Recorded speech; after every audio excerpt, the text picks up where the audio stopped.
And the recording will be posted on the committee's webpage shortly after the meeting. And for everyone's reference, today's agenda can be found under the first tab in the materials. And as a reminder, if you're not a member of the committee, please turn off your camera. And Pam McEwen, FTAC liaison to the Universal Healthcare Commission, will now call the meeting to order. Thank you, Angela. So welcome everyone. I'm so excited to be here and to welcome you. It's now, I think, officially time to call the meeting to order. This is the January 12th meeting of the Finance Advisory Technical Committee. And we already have our own acronym, which is FTAC, FTAC. And we're going to begin our meeting with a land acknowledgement, which is Vicki Lowe has graciously agreed to give to us. Go ahead, Vicki.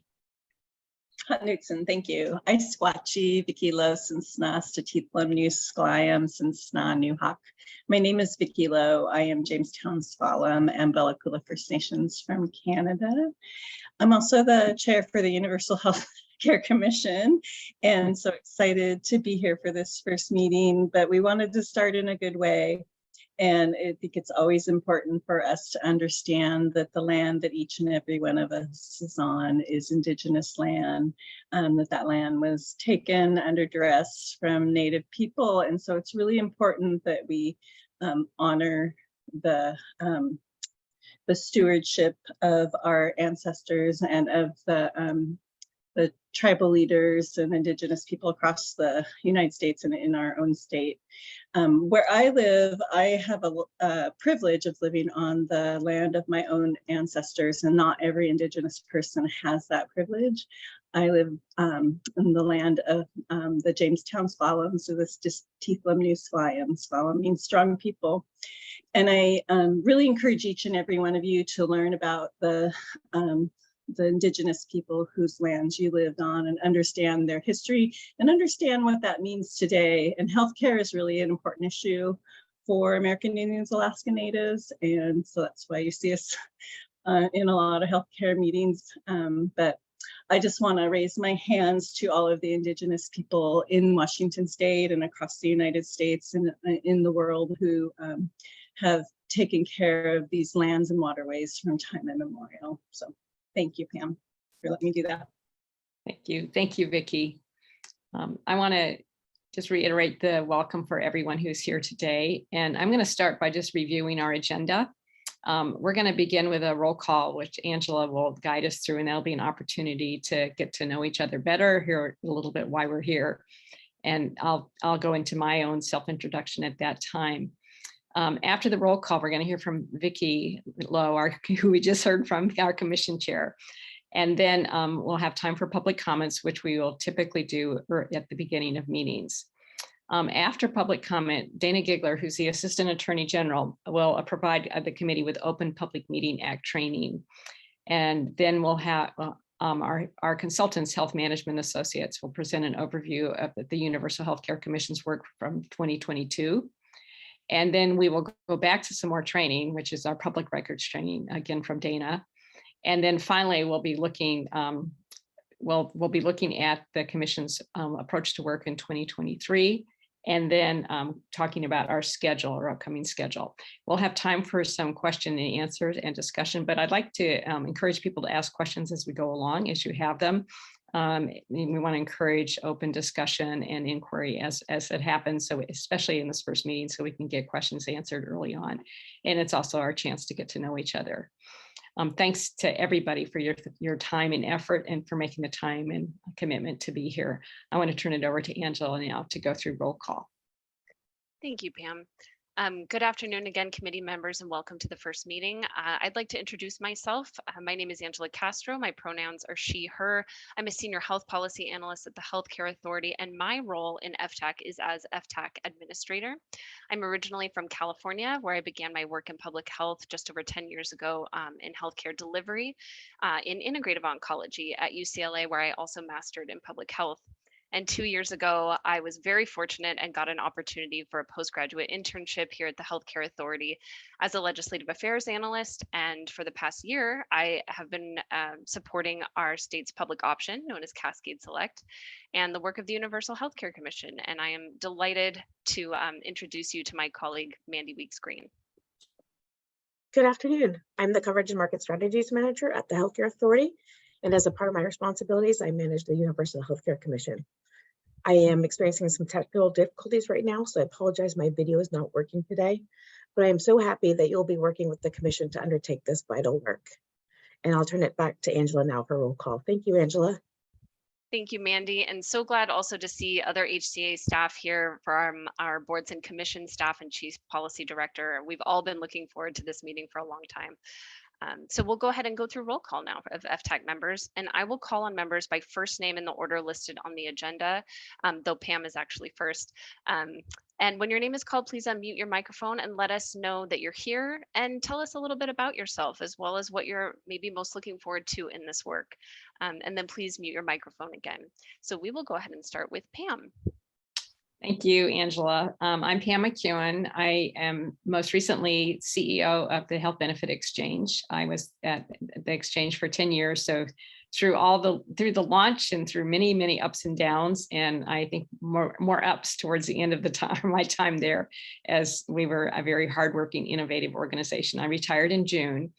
I have worked for many years in healthcare reform for a group health cooperative and for the Health Services Commission, which was tasked with implementing a law that was passed in 1993 with many of the same aspirations as the Universal Health Commission. So, and I worked for 2 years to pass that law as part of a citizens group in a broad coalition of people in the state who wanted to see health reform. So this is something I've committed many years of my career to. And so I'm obviously very excited about coming at these issues again. And I'm hoping with maybe some new angles and some, new lenses at how we look at things. And I'm very encouraged by the who's on this group. I think we've got some real opportunities to kind of really ask some good questions and really look hard at some things and where we could make a difference in how we see healthcare being improved for the long haul.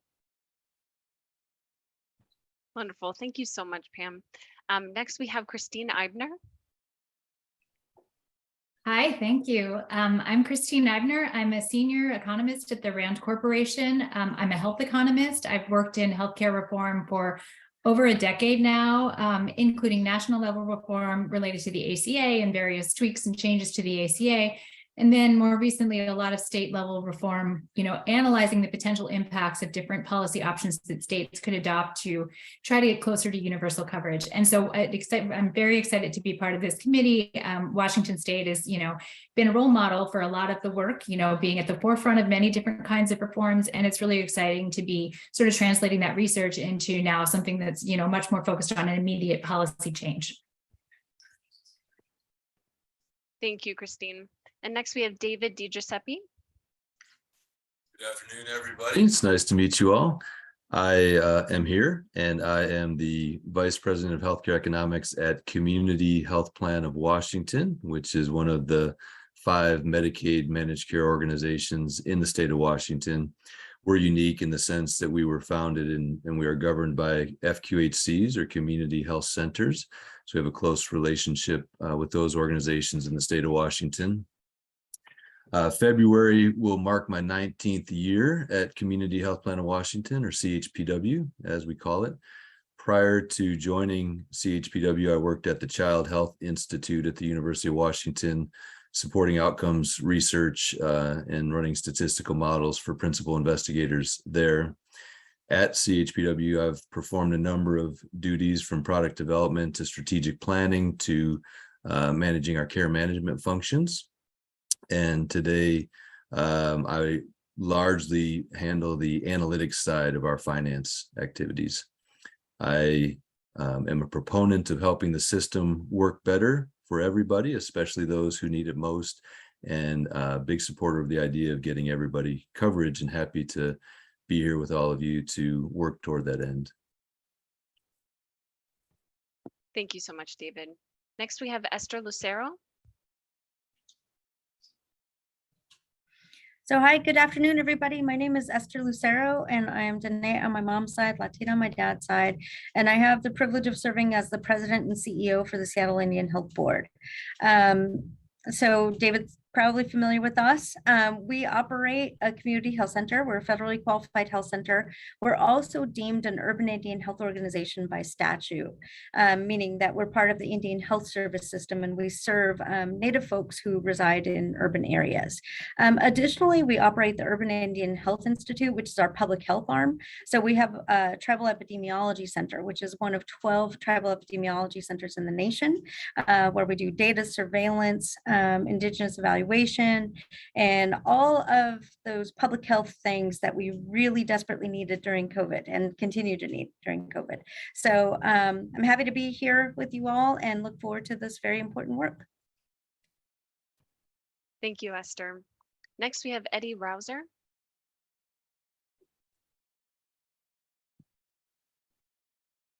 Can you hear me? Hello? You sound great. Yeah. Okay, great. Hi, I'm Eddie Rouser. I work as a senior data scientist at the Healthcare Research Center. This is within the Office of Financial Management, and I'm primarily responsible for developing the Medicaid assistance expenditure forecast on a bi-yearly basis. So this is a work group that consists of members from the Healthcare Authority, the LEDGE and the House, the actuary and the forecast caseload. I've been doing this for quite some time.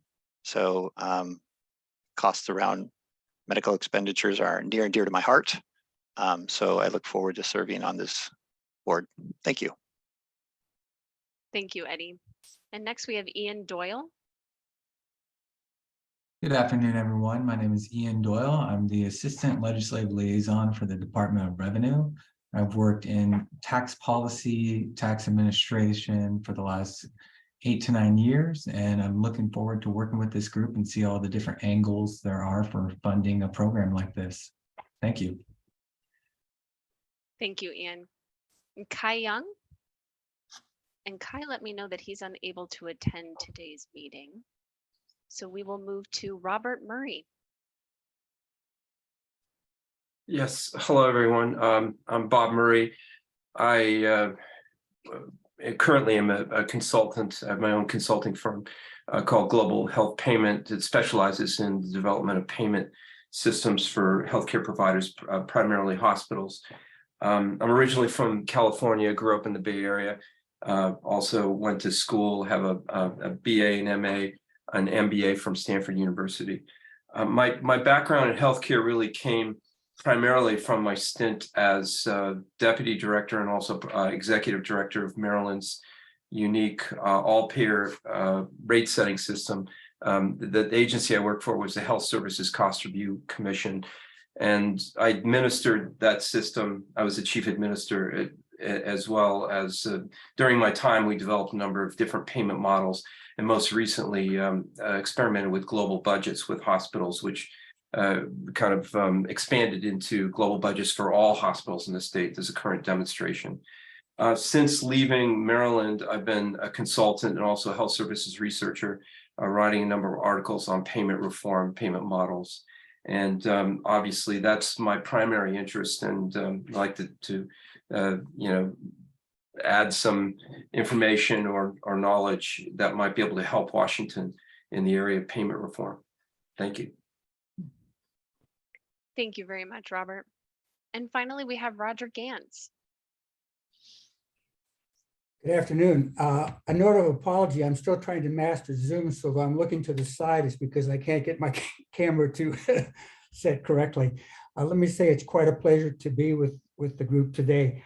My background in education, I have a BA in economics and a master's from the University of Michigan, and completed coursework in urban and regional planning, also from the University of Michigan, with a specialty area in analytics and program evaluation. I think what I primarily bring to the group today, like with Pam, is an extensive background in history in the state of Washington, with our long efforts to try to implement health reform in our state. For myself, going all the way back to the implementation, actually, of the basic health program and a variety of other programs in the late 80s. The background I think I primarily bring to the group is an extensive one in the Medicaid program. I was the Medicaid policy director for a number of years, and had the pleasure of working with both the legislature and our own agency in implementing a variety of programs, including the Children's Health Program, and a litany of other programs that are kind of under the rubric now of Apple Health. I've also had experience working with within DSHS with research and data analysis, doing analytic work, and also the pleasure of working with Vicki for several years with the American Indian Health Commission after I retired. So again, it's a pleasure to be with the group. Thank you, Roger. And thank you all. And I will turn it back over to Pam McEwen, FTAC Liaison. Thanks, Angela. It's great to hear from everyone. I want to welcome Vicki Lowe, who is going to take some time with us right now. So thank you, Vicki. Thank you, Pam. Hello again. Vicki Lowe, Executive Director of the American Indian Health Commission, but also the Chair of the Universal Healthcare Commission. And I want to start first by thanking you, Pam, for agreeing to be our liaison with the FTAC to the Commission. You know, this is such important work, and you know, all your knowledge and that history of what we've done here in Washington State and all the efforts and the ups and downs is really important to this work. But I also want to thank each and every one of the other members. We had more than 50 people apply to this committee, and it was a hard choice. And you know, there's such impressive breadth of knowledge and understanding within this group and across several different sectors. So I'm really excited for how you will be able to support the work of the Commission. And I just want to show my appreciation ahead of time for the work that you're about to embark on. And it will be so important for us in Washington State to continue our work towards moving towards universal healthcare. You know, we've been on this path for quite a while. I feel like we're finally in the place where we can really move it forward. So thank you so much for agreeing to do this work. And I look forward to working with you. I know we'll be intersecting a lot more. Today is going to be a lot about, you know, the things that we have to do, but I'm excited to hear your conversations and all of the different, you know, ideas that you guys will all bring to the table. So thank you so much for serving. And I'm here, Pam's your liaison to the rest of the Commission, and just really thank you so much, Hot Newton. Thank you, Pam. Thank you, Vicki. I think that what we're doing now is we want to review the, oh no, I'm sorry. This is time for public comment. And I have to tell you, Angela, my notes slipped away for kind of explaining how public comment works. Do you mind reviewing that with people? Yeah, of course. While I resurrect my notes. Absolutely. Thank you. So we allow individuals to sign up to provide public comment before meetings, and we will start with those that have signed up to provide comments. So we just have a short list today, but if you've not signed up and would like to provide public comment, you can raise your hand and I'll call on you after we hear from the individuals who have signed up. And when you're called upon, please state your name and affiliation, if any, before speaking. And if you're unable to raise your hand in Zoom, we'll provide an opportunity after for additional comments. And please do not raise your hand more than once. This helps to ensure that everyone has a chance to speak. And you're also welcome to provide public comments in writing via email at any time. And to ensure that everyone has a chance to speak, there is a limit of 90 seconds per person, which may need to be reduced if we get closer to the time limit for public comments. And if there are a number of others who wish to provide comments. And as you can see, we have a timer just as a reminder of the time limit. And when the timer stops, please do stop your public comment. This ensures that everyone will have the opportunity to speak and will have access to the full 90 seconds. So Pam, I'll go ahead and start with the folks that have signed up. Thank you. Sure. And first we have Chris Curry. Thank you. I'm here. Can you hear me? Yes. You sound great. I'm Chris Curry, retired RN from Spokane and FTAC applicant. As you might know, 3 members of Oregon's Joint Task Force on Universal Healthcare gave a presentation at the December Universal Healthcare Commission meeting regarding their final report. I would like to strongly encourage every FTAC member to read that entire report, paying special attention to their vision as laid out in their letter to the Oregon legislature on page 4, as well as their proposed funding plan as summarized on pages 39 to 45. And I would also like to encourage you to ask our Healthcare Commission to quickly adopt a similar vision. And I would like you to note the similarities between Oregon's funding plan and the proposed 2019 Washington Health Securities Trust legislation as described in House Bill 1104, Section 16. A tremendous amount of good work has already been done, both by our neighbors to the south and by many residents of Washington and others like economist Gerald Friedman. So I can assure you that there is no need for this committee to start from scratch. Thank you for your interest in this challenging job. Thank you, Chris. Next, we have Catherine Lewandowski. Hi, everyone. I'm Catherine Lewandowski. I'm a registered nurse working here in the state of Washington, and I'm the vice chair of Whole Washington and the treasurer for One Payer States. I want to thank you all for accepting this challenge of determining the best way that our state can finance universal comprehensive health care for everyone in Washington. We all appreciate your service. We hope that you will seriously consider the research done by the Universal Healthcare Advisory Work Group and Whole Washington that shows that we can save the most money while covering everyone through the efficiencies created within a single payer system. According to the UHCW report to the legislature, Model A, single payer, is expected to reduce aggregate system-wide expenditures by approximately $2.5 billion in the first year and over $5 billion in successive years. This can be accomplished through multiple improved efficiencies such as reduced payer administration, improved state purchasing power, and through provider administration efficiencies and through increased transparency, I feel, leading to reductions in waste, fraud, and abuse. I also hope that all of you will seriously evaluate last month's presentation from the Oregon Universal Healthcare Task Force to the Universal Healthcare Commission. Especially, please take note of their commitment to a single payer system in their deliberations and as a means of finally addressing the issue of equity within our U.S. healthcare system. You may also review our economic studies contracted by Whole Washington with Dr. Gerald Friedman regarding our proposed Washington Health Trust.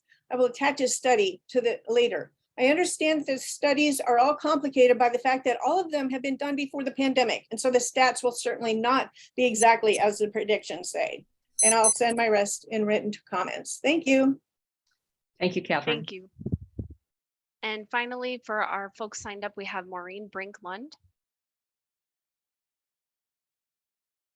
Hi, thank you. My name is Maureen Brink-Lund, and I'm speaking for myself today, not for any of the several advocacy organizations that I meet with. When I was employed in corporate America, I'd often hear, and even myself would say, we got to think out of the box. The difficult task you are undertaking today, and I thank you for your hard work, requires you not to just think out of the box, but to get out of the box. And the box I'm talking about is profit. Profit permeates the system we live in and with, all the systems we live in and with. We are all part of this world that prioritizes profit. It's the air we breathe, the water we swim in. You've all been educated, trained, practiced, and paid by for-profit systems. Even if they're labeled nonprofit, as we've seen from nonprofit hospitals, they're in the business of accruing and investing money. Case in point, the NFL is a nonprofit. It should be obvious by now that for-profit healthcare system is an oxymoron. When we look at any of the many charts of healthcare in the United States versus healthcare in any of the other systems in wealthy countries and even poorer countries, our healthcare costs are off the chart, yet our outcomes are below pretty much everyone else. This is not just a temporary trend. This is a rapidly rising reason for despair. You will not be alone for long designing something puts people before profits. Business schools, academics, and business leaders are all seriously rethinking how business is conducted and how to shape thinking to embrace sustainable, equitable approaches for the future. Thank you. Thank you, Maureen. And next I saw Sarah Weinberg, and then we have Marguerite. You can follow Dr. Weinberg, and then Consuelo will be after Marguerite. Thank you. My name is Sarah Weinberg, and I'm a retired pediatrician I had a small practice in the suburbs of Seattle that barely kept its head above water, dealing with the complexities of our system. And I retired 20 years ago. But I was a member of the Universal Healthcare Work Group. And I really want to emphasize that it will be important for the Universal Healthcare Commission to come to an agreement on a model program before the FTAC can really do its work. Please do look at the report of the Universal Healthcare Work Group, which did have a majority of the members who voted in favor of Model A state-run tax finance program, which gets the profit out of healthcare. Thank you very much and good luck with your work. Thank you, Dr. Weinberg. And next we have Marguerite Decker, please. Hello, yes, I can't get my camera undone. If you could do that for me. Thank you. My name is Marguerite Decker, and I am a registered nurse, recently retired. The camera is still off. And I come to you to speak of, after 50 years in the healthcare field, just retired in 22, and watching the deterioration of the ability to provide good care slowly but surely over the last 50 years. And I want to ask one question of you to keep in your mind while you're doing this very important project. What is the purpose of medical care? We all know the answer.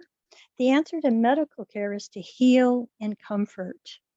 And that should be the goal of this commission, to provide Washington with a medical system that heals and comforts. If instead it is to invest and reap the profits off of the illnesses of the residents of Washington, then we are not fulfilling the purpose of medical care. In Snohomish County, where I live, we have major problems. Even insurance companies and medical corporations cannot agree on contracts, and patients are falling through the cracks and not able to receive care even when they have insurance due to contract difficulties. Thank you, Marguerite. And next we have Consuelo Echeverria, please. Can you hear me okay? Yes, thank you. Okay. First of all, thank you very much for allowing me to do the impromptu speak. And thank you very much, people who are serving on the FTAC to volunteering your expertise and time.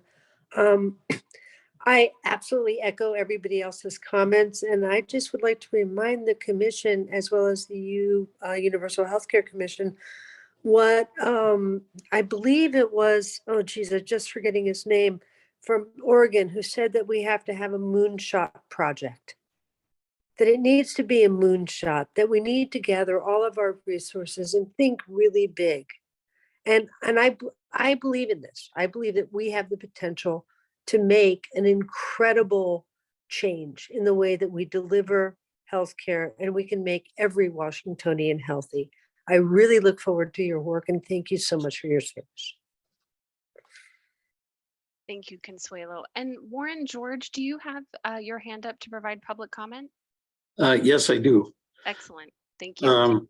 I was a member of the Oregon Joint Task Force on Universal Healthcare and learned quite a lot in that process. My specialty is actually in the financial side. But one of the things I learned is the difficulty, particularly in the Portland area, of drawing a line down the Columbia River. We had originally intended to cover in Oregon all people who live in Washington and work in Oregon. That's harder than you think. And it underscores, I think, the benefits and the importance of working together between the two states, either to have a regional, work on a regional plan, or to at least have plans which will dovetail together. I'd be happy to help in any way that I can. And just thank you. Bye.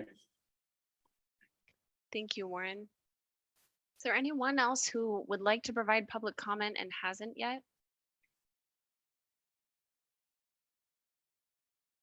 Okay, just give it another second in case anyone's trying to come off of mute.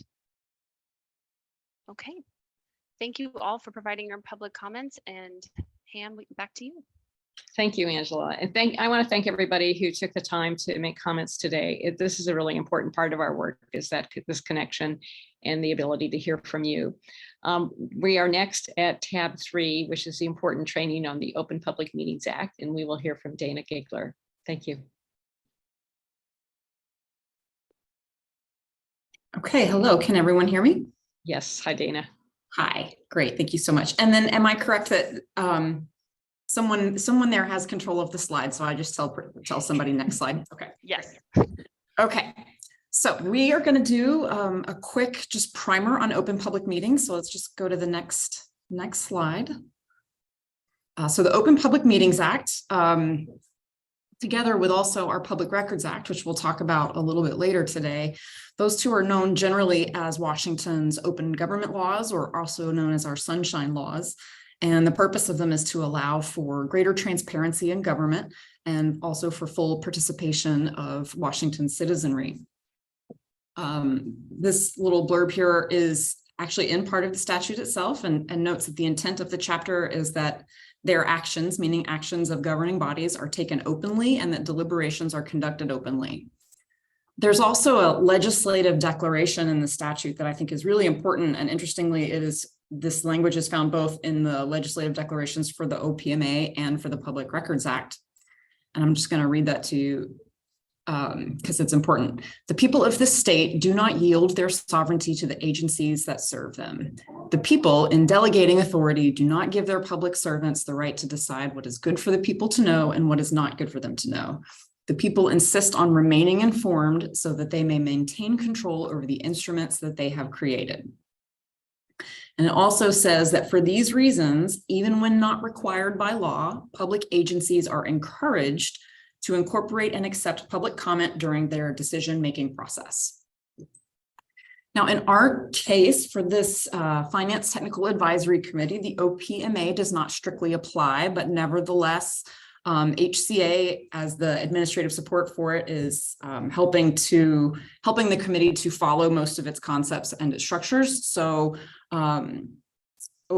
because the OPMA does encourage governments and committees like yourselves to follow the OPMA and behave in line with it, it's my understanding that your committee will largely operate in line with the structure and guiding principles of the OPMA. Let's go to the next slide.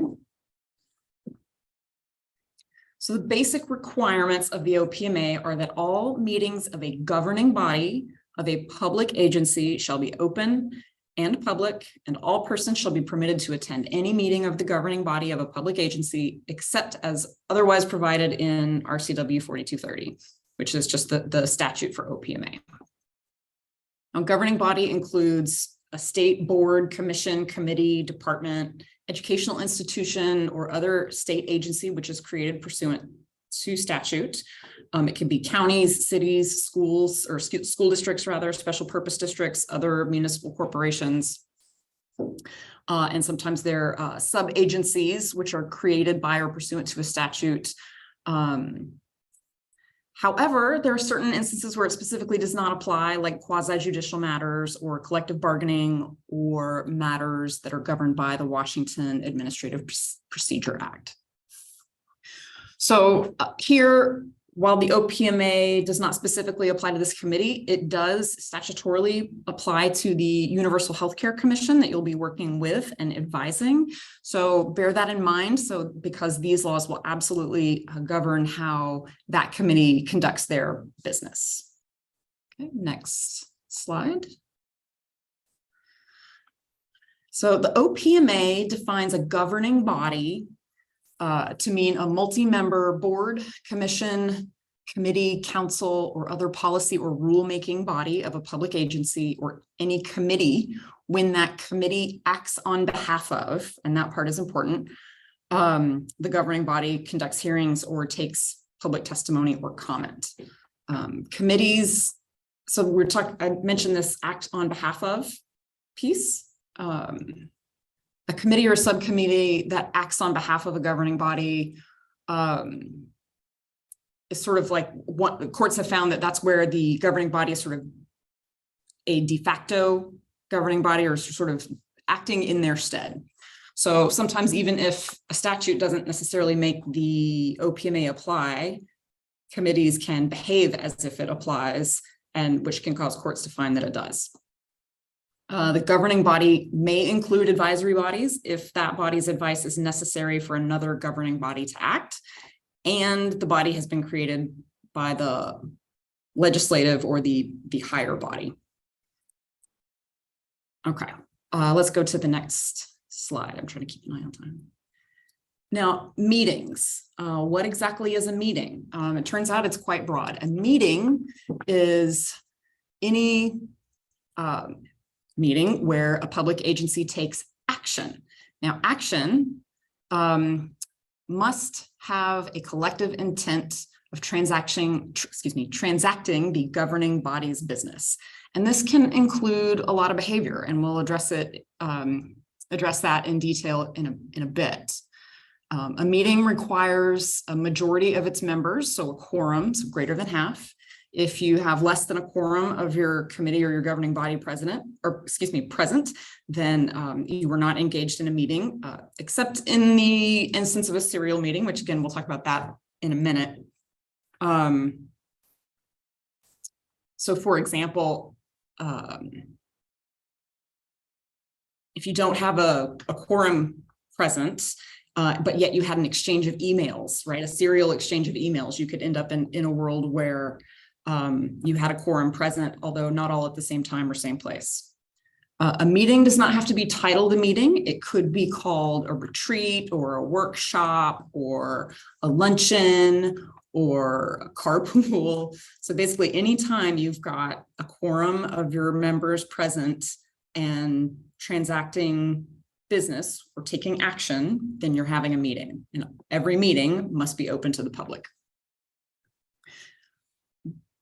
But note that simply receiving information passively without comment is not a meeting. So if a board member or a governing body member just receives an email with information and doesn't reply, that's fine. That's considered passive receipt of information, and that is not action or not a meeting. Speaking of action, let's go to the next slide. Now, action, so where you've got when you have a quorum of folks present, you need to make sure that we're not engaging in action. So action can be the transaction of official business of the public agency, and that includes, but is not limited to, public testimony, public comment, discussions, deliberations, considerations, reviews, and it can be really any discussion or deliberation or exchange of information. This can happen by email, by text message, by Zoom, by, think of any of the ways that you're able to communicate, by social media, right? Any of the ways that you're able to communicate. So if you've got a quorum of folks interacting and exchanging ideas and thoughts on your public business, your official business, then you're in the space where the governing board or the body is taking action. Now, this is different from final action, which we're going to talk about here. So let's go to the next slide and talk about final action. Now, final action, as distinguished from action, is essentially a vote. It is consensus-seeking behavior, which is some of the language that is used in a fairly recent court decision about OPMA. So final action is defined as it's a collective positive or negative decision or an actual vote by a majority of the governing body or by a committee thereof. Any vote of a governing body must be taken in public. And if the vote is not taken in public, any final action taken pursuant to that vote will be void. And like I mentioned before, courts have found that whenever a quorum engages in any sort of consensus-seeking behavior where they sort of, I might like to do this, and do you agree that sort of consensus seeking, that is not only action, but that is final action, and that final action, any votes or decision making can be avoided. Okay, so let's go to the next slide. Now, meetings. Normally when you think of meetings, we're just thinking of our regular meetings, and your regular meetings are like the ones we're having right now that are regularly scheduled. You've got a periodic schedule. You've probably got your calendar of meetings posted on your website for certain governing bodies. Many of them are filed even with the code revisor. So for example, state public agencies must yearly file with the code revisor a schedule of their regular meetings, including their time and place. Those regular meetings must have an agenda. That agenda must be available online at least 24 hours in advance. The agenda can be modified up to the last minute. And failure to post the agenda or publish the agenda ahead of time can invalidate otherwise legal actions that are taken at a regular meeting. So final actions where votes were taken, even if those happened in public, if the agenda was not posted with the full 24 hours notice, that action can be voided or invalidated. There's some new revisions to the OPMA that came into effect this past summer that note that certain small agencies may be exempt. Okay, next slide. So special meetings. Special meetings are basically meetings that are not regular meetings. So they are usually called by the presiding officer, or they can be called by a majority of the members. You have also similar notice requirements to have a special meeting. They are 24-hour notice must be given 24 hours before the meeting. Notice must be in writing. It has to have the time and the place and an agenda. There's a new exception that notice isn't required if it can't be posted with reasonable safety. And let's see, as we note here, notice has to go to every member of the governing body and to a local newspaper of general circulation and posted on the agency's website. If the agency has a website, there are certain exceptions for very small agencies that don't have websites. And often where you see special meetings is there will be some reason why a board or governing body will need to meet in between their regular meetings. They'll need to make a decision on something before their next one. So often what happens is you'll see a board schedule a special meeting at the end of a regular meeting, but not always. Sometimes they just call special meetings for any number of reasons because there's public business that needs to be conducted. So let's see. Okay, so that's special meetings. Let's do emergency meetings. Next slide. Emergency meetings are just like they sound. They happen in an emergency. There's no notice requirements when you have an emergency, although it must be a true emergency that involves injury or damage to persons or property, or the likelihood of that injury or damage. And where the time requirements make notice impractical or increase the likelihood of such injury or damage, then there are no notice requirements. And this is just any emergency that meets this description, because often in a true emergency like that, the governing body can't get together to declare an emergency. So they have to have this emergency meeting. So there's not necessarily a requirement for a declaration, but just a true likelihood of damage to persons or property. Okay, next slide. Okay, this is where I would urge caution or take note, where any member of a governing body can end up taking action by having a serial meeting. So action can be taken by a majority of a legislative or governing body, even if you're not in the same place or at the same time. So if a quorum of members interacts in a way that they actively exchange comments and opinions, it's considered a meeting. Because remember, action includes discussions, reviews, deliberations, and evaluations.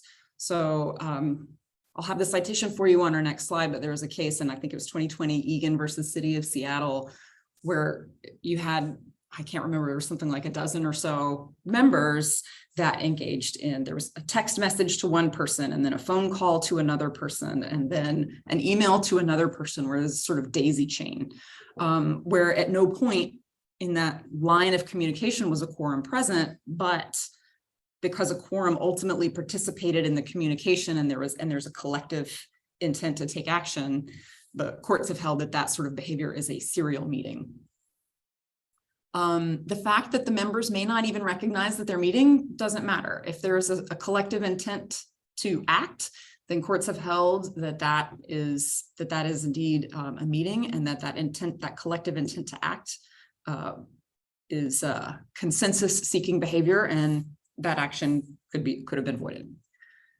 Whoops, let's see, here we go. And again, passive receipt of information is fine, is not a violation of the OPMA and is not considered action. So you may notice, I believe your liaison will be doing a lot of your communicating with the Universal Healthcare Commission, and information will go out broadly to them.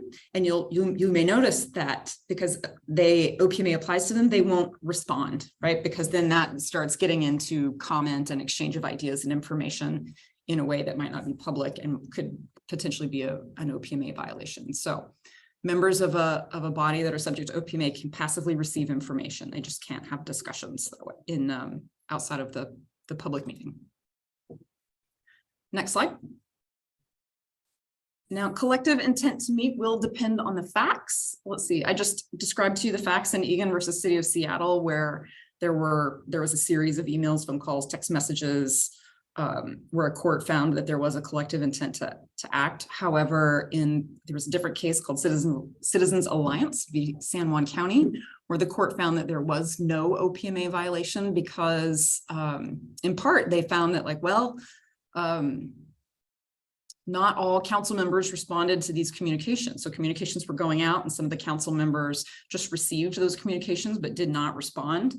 And so the court found that they applied the passive receipt rule and said, well, they just passively received it. They didn't take any action or engage in the discussion. So that was not a collective intent to meet.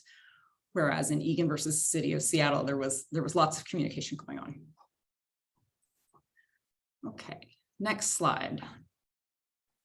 Remote meetings. This is new. So even before COVID, it was generally accepted that members could appear remotely so long as they were able to hear and communicate in real time. Then it was usually telephone, but now with remote meetings, the new legislation from past summer does require that all meetings have a physical location for people to attend. However, the board members do not have to attend physically. Board members can still appear remotely, so long as there is a physical location for people to attend if they wish to. For an entirely remote meeting where there's no physical location, that can still happen, but there must be a declared emergency at the local, state, or federal level. And the agency has to determine that it cannot hold an in-person meeting with reasonable safety.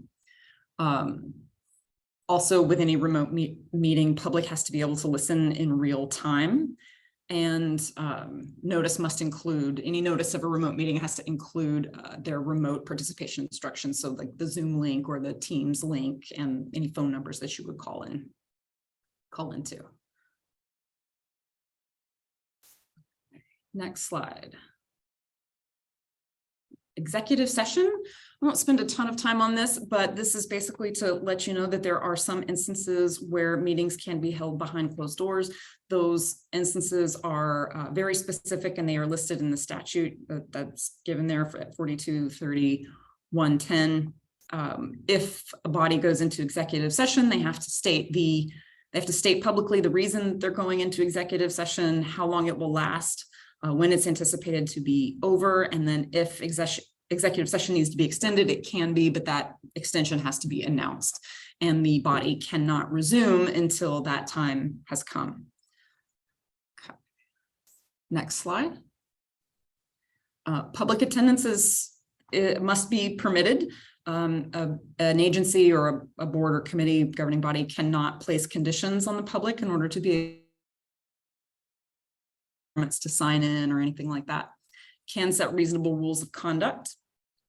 And cameras and tape recorders are permitted unless they're disruptive. Let's see what else. And of course, you can adopt reasonably necessary conditions to protect public health or safety and to protect against interruptions. And you're also encouraged to provide a remote option for folks at no additional cost. Next slide. This is a new part of the statute. Remote observation and participation is encouraged. None of these items are required, but they are encouraged. I won't spend a lot of time here because it looks like we are running a little short on time. So again, this is just sort of best practice, right? So if you allow folks to appear and make comment remotely, or at least listen in remotely. Next slide. Which brings us to public comment. If you are going to have public comment, you can do it either as oral comment like you did today, or written comment, or you could allow both.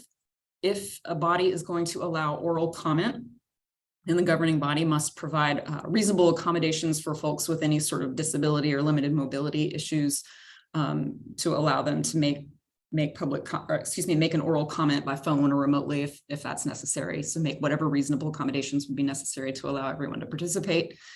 And written comments, if you're going to allow those, you can set deadlines to have everything submitted, and then all of your written comments must be distributed to an entire governing body. Next slide. Minutes should be taken for all public meetings. They need to be promptly recorded and open for public inspection. Minutes for an executive session are not required. There's no required format for your minutes. And here's a new thing. Executive sessions purpose must be recorded. So I mentioned earlier that when you have an executive session, somebody needs to announce the purpose or the exemption that allows executive session. That now needs to go into the regular meeting minutes, that there was an executive session and this was the stated purpose. And if you're going to have a remote meeting or a remote option, include your links and phone numbers and things in those minutes. Next slide. Interruptions and disruptions. Hopefully this is not as big of a concern anymore, especially in the world of largely remote meetings, but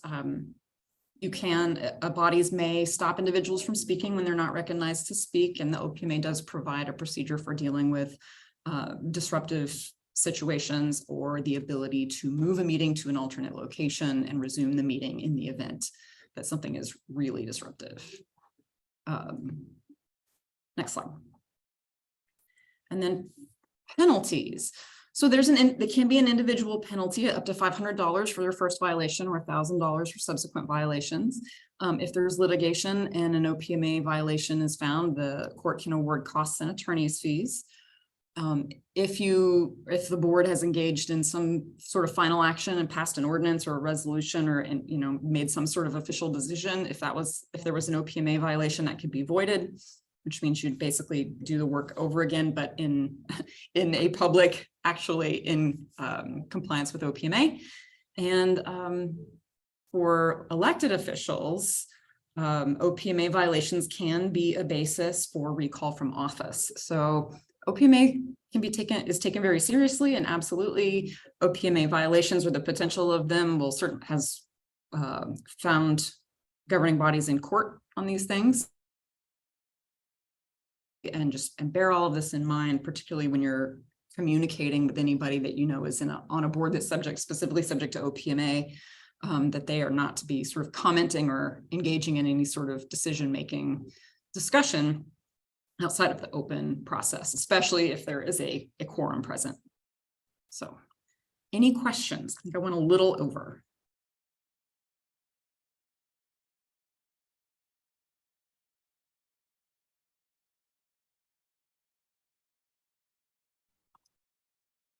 I don't hear anybody. Oh, it looks like Roger has a question. Oh. Let's see. I think you might be muted, Roger. Can't. Thank you, sorry. And maybe we'll touch on this later. I could envision the FTAC engaging, I don't mean to get in a semantics discussion, but in work group sessions. And maybe we can talk about later how they might be facilitated and then also comport with the open the OPMA requirements. And what I mean by that, and I'm using the example of seeing the experience more recently of the Oregon Health workforce, where they had a variety of ongoing, sometimes weekly work sessions among a small group of folks. And I guess my question would be is, would they likely fall into the OPMA parameters or not? And if so, how might that be addressed? Right. Is my question making sense at all? Or I think so. Well, a couple of comments. First, what you mentioned, you said it's something that happens in Oregon. I'm not familiar with Oregon's public meeting laws, but let's pretend that was happening here. If you had less than a quorum, so let's say it looks like your board is 9 folks, if that's accurate, you could say, for example, have 3 people meeting and not be in danger of violating the OPMA because you have less than a quorum, right? Where you would have a violation of OPMA is where you have a quorum, so in your case, 5 or more. But even still, if you've got 3 folks meeting, beware the danger of serial meetings, right? So 3 people can meet and discuss, right? So long as you're under a quorum. But then, let's say one person texts another person, and then that person makes a phone call to another person, and then maybe somebody said something in the carpool on the ride home, right? It's one of those areas that you can find yourself violating the OPMA accidentally, without even realizing it. So it's just exercise caution and make sure that you're not engaging in any sort of decision-making behavior for sure. One last question, keying up with a quorum and decision-making activity. Yeah, so the phrase that the court used that for some reason just makes me giggle is consensus-seeking behavior.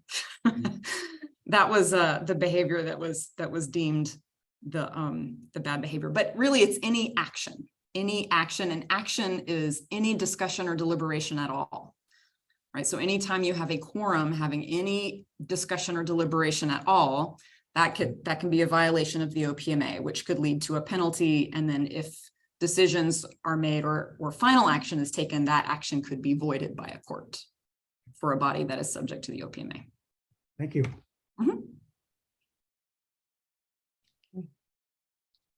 Other questions? Okay. Thank you, Dana. You're welcome. Appreciate it. And I know you'll be back. So. I'm not going anywhere. Yes, so we'll be hearing from Dana a little bit later. She's going to be doing more training. Now I'd like to welcome Liz Argent and John Crum, who are our consultants from Health Management Associates, and they can give us an overview of the Commission's work for 2022. This is under tab 4.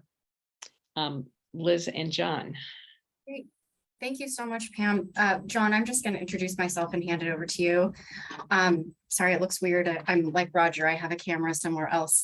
My name is Liz Argent. I know some of you from the past 20 years, different work and efforts that I have done both as an advocate and now as a consultant with Health Management Associates here in Seattle. HMA has been working with the Healthcare Authority first on the Universal Healthcare Work Group a couple of years ago, and then with the Universal Healthcare Commission over the last year. I'm thrilled to be able to support this work and build off of what is such a strong foundation here in this state. And I'm really fortunate to have a great team of colleagues that are joining me from across the country to support your work and the work of the commission overall, including my colleague, John Crum, who I'm going to hand it over to for this first presentation, and he can tell you a little bit about himself. Great, thanks, Liz. Really excited to be here. As Liz said, we've been supporting the work of the commission and are really happy to be supporting the work of the FTAC. I'm John Crum. I'm a principal out of the Baltimore office of HMA, and by way of background, was appointed by a different governor than Robert to work on a number of healthcare reform issues in the state, and had the privilege of working with Pam and her team a little bit when we were all trying to stand up state-based exchanges back at the beginning of ACA implementation. So what I'm going to do today is just talk through briefly the last year's work of the Universal Healthcare Commission. And let me start by saying, really that work laid a foundation or a roadmap to some really critical decision-making and analysis that I think is going to occur over really the next couple of years here to advance the ball here in Washington toward universal healthcare. If we can start with the next slide here. So the charge of the commission is, I think, unique among what states are doing with regard to universal healthcare work, because it's kind of two-pronged, right? So there's the first charge to prepare the state and kind of develop a model for universal healthcare. But then the second piece is to identify and develop immediate and impactful changes in the healthcare access and delivery system currently in place in Washington, right? So it's really a two-pronged charge there. If you can go to the next slide. So the deliverables of the commission are really report-based, right? So last year in November, the commission submitted a report, and I'll kind of summarize what that report stated to the legislature and the governor.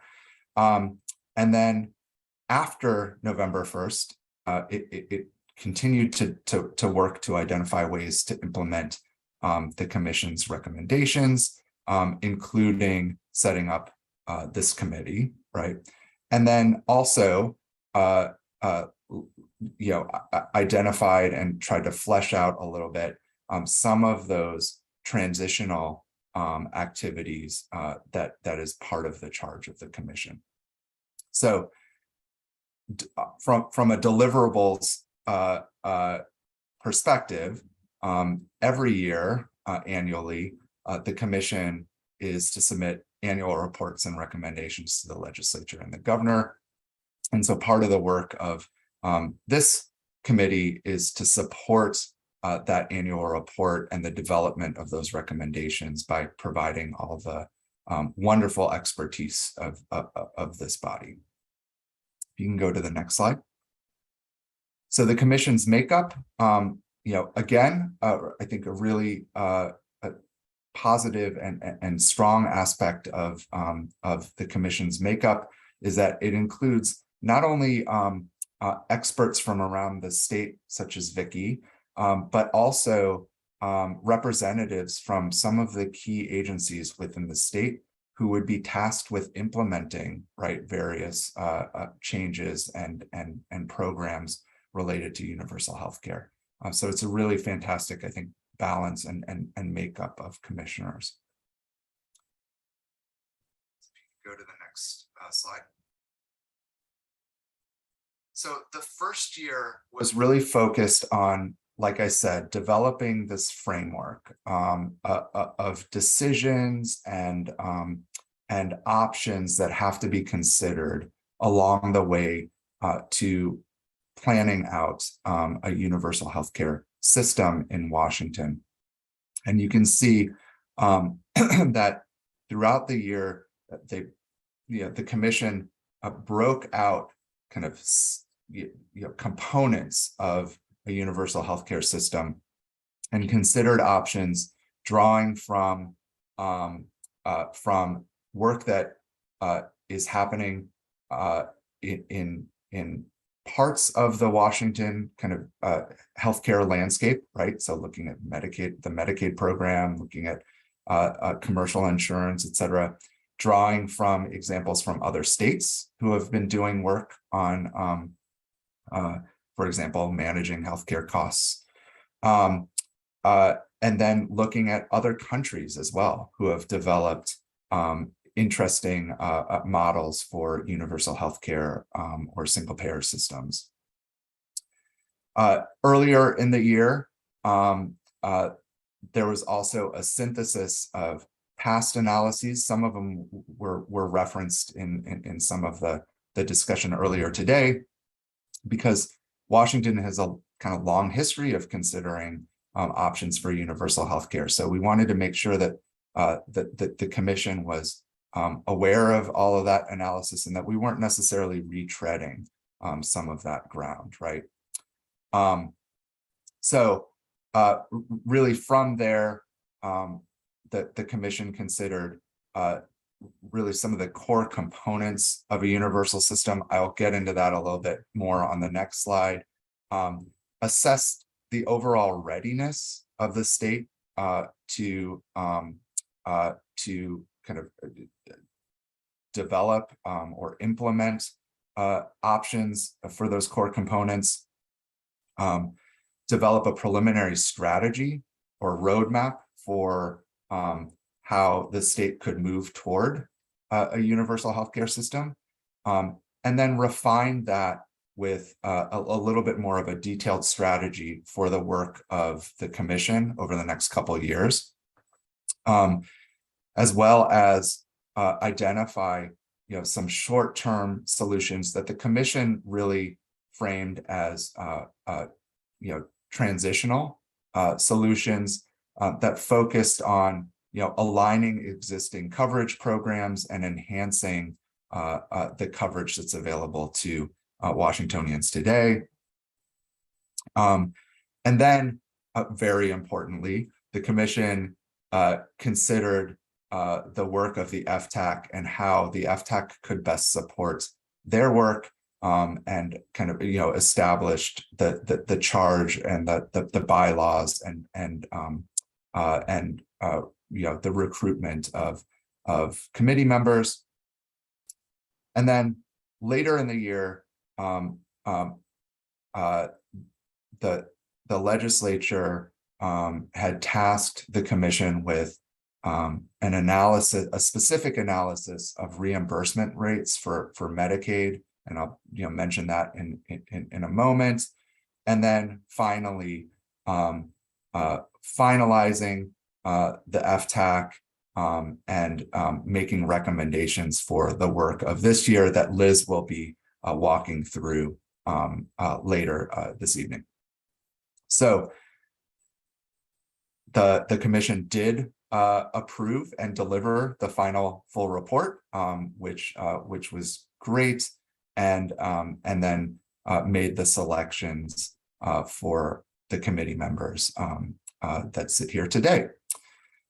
So if we can go to the next slide, one of the really kind of critical areas of focus that then kind of ties into the work of the FTAC was really identify and kind of break out the different kind of components of the healthcare system, and then really almost prioritize what are the foundational elements that they want to focus on, particularly this year and the next, and really try to assess.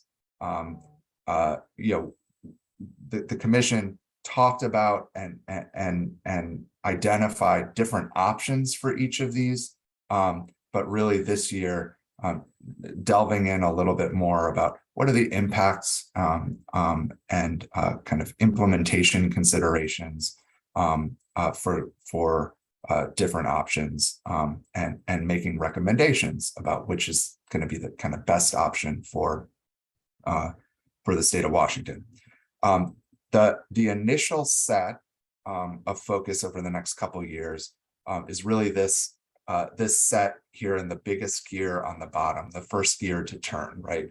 So eligibility, really framed as who does this universal healthcare system cover, right? Does it include, for example, folks currently in Medicare coverage, or does it not, right? And there are a bunch of considerations that flow from that, and certainly they will be looking to this committee to help sort through that. Benefits and services. What will coverage look like? What will the services and benefits be that people who are part of that system come to expect. Provider reimbursement and participation. How this is a really foundational, fundamental element of how care will be delivered. Driven by how providers are paid within the system. And then cost containment, the commission thought was really critical and kind of really part of that benefits and services and provider reimbursement discussion, really kind of instrumental aspect of both of those things as well. And then finally, kind of global financing. How can we aggregate different revenue sources that currently exist, or potentially new revenue sources, right, that may be needed in order to fund the system. So if you can go to the next slide. So that the previous slide was really the work to explore and develop a plan for the universal healthcare system. Additionally, as I mentioned, the commission focused on what are the intermediate or transitional activities that the state could be focused on right now in order to improve coverage, improve access, improve the quality of care delivered in Washington, and reduce costs. And the commission really hit on a few areas of recommendations. First, alignment of current state-run coverage programs, so particularly the Medicaid program, so Apple Health, the public option plan within Cascade Care, as well as PEB and SEB.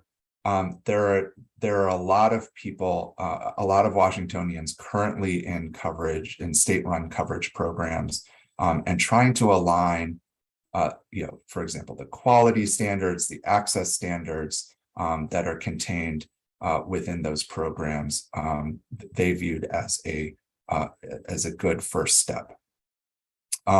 Enhancements of available coverage, both ensuring that existing coverage programs are easy to access, right? As well as potentially expanding their reach. Initiating components of needed infrastructure. A lot of this was really around some of the IT systems that exist today to support, for example, eligibility and enrollment in different state programs. And there are some kind of existing plans that that the commission supported kind of advancing, right? There's a thought that a recommendation to begin discussions with the federal government on eligibility options. So this is particularly exploring what options might be available for Medicare, Medicaid, and premium tax credits through the exchange, right? Those are all federally driven sources of financing coming into the state. Are there opportunities to through waivers and other mechanisms work with the federal government toward a universal healthcare system? And then finally, as I mentioned, the commission was specifically tasked with analyzing and making recommendations around rate increases for primary care, behavioral health, and dental services for Apple Health. And they did recommend continuing to fund those rate increases. Hey, John, yes.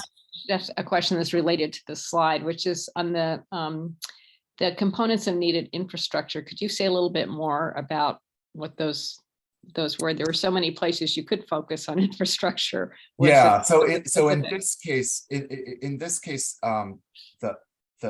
area that the commission really focused on most was on aligning the various eligibility and enrollment platforms that exist with it. So it was really IT focused. Okay. But part of that discussion too was readying the state workforce, really identifying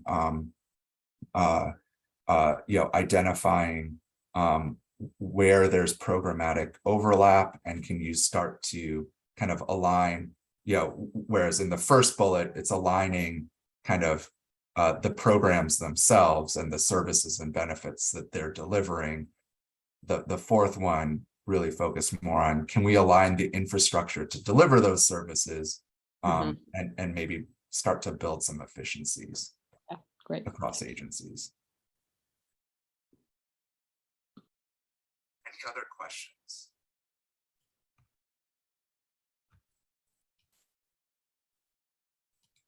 Okay. So if we can move to the, looks like Roger, you have your hand up. Hi, thank you.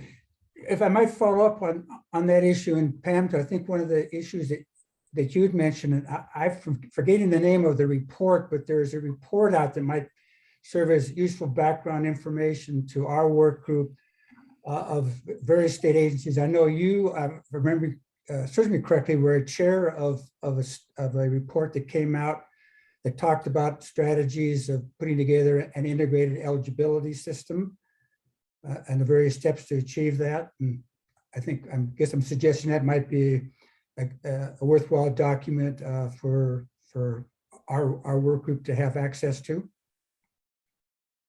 I see a smile there. Yeah, and Roger, that was specifically one of the reports that the commission looked at and recommended advancing, right? Thank you. Great. So if we can move to the next slide. So one of the important things that the commission did last year was establish the FTAC. So as you all know, and we've discussed a bit, the FTAC's work will be directed by the commission and will provide guidance and options to the commission. And the hope really is to get your help and expertise on system design framework for all of those really foundational components, innovative ways to reduce underlying costs of healthcare, right? Because I think that is one of the themes that we will continue to come back to, right? How healthcare services will be paid in a unified financing system. We certainly looked at a bunch of different models, including that in Maryland that Robert spoke of, and then identifying sources of revenue to replace premiums and copays that are really a major component of the financing of the current healthcare system, right? So if you can go to the next slide. So that's really the summary of the work that the commission did last year. Let me pause there. I think we're a little bit over time, so I want to be mindful of that. But are there any questions about that work?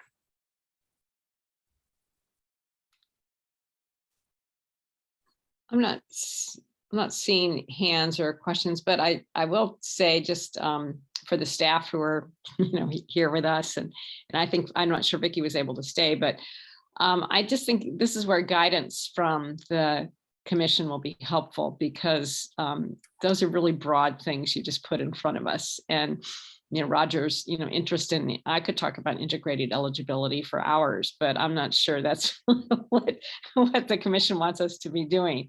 So we'll just need some more discussion of that and guardrails for kind of what the expectations are. Yeah, absolutely. And I think that the intention, and Liz will go through kind of the high level work plan for the year.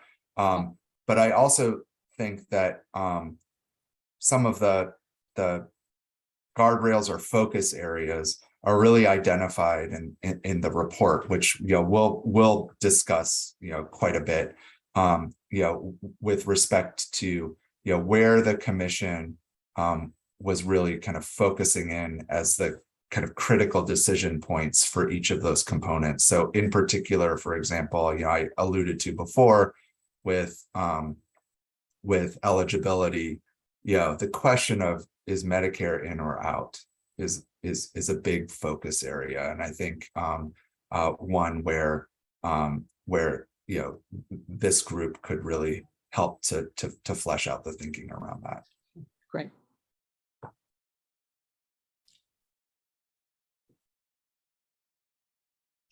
Okay, thank you so much, John, and Liz as well.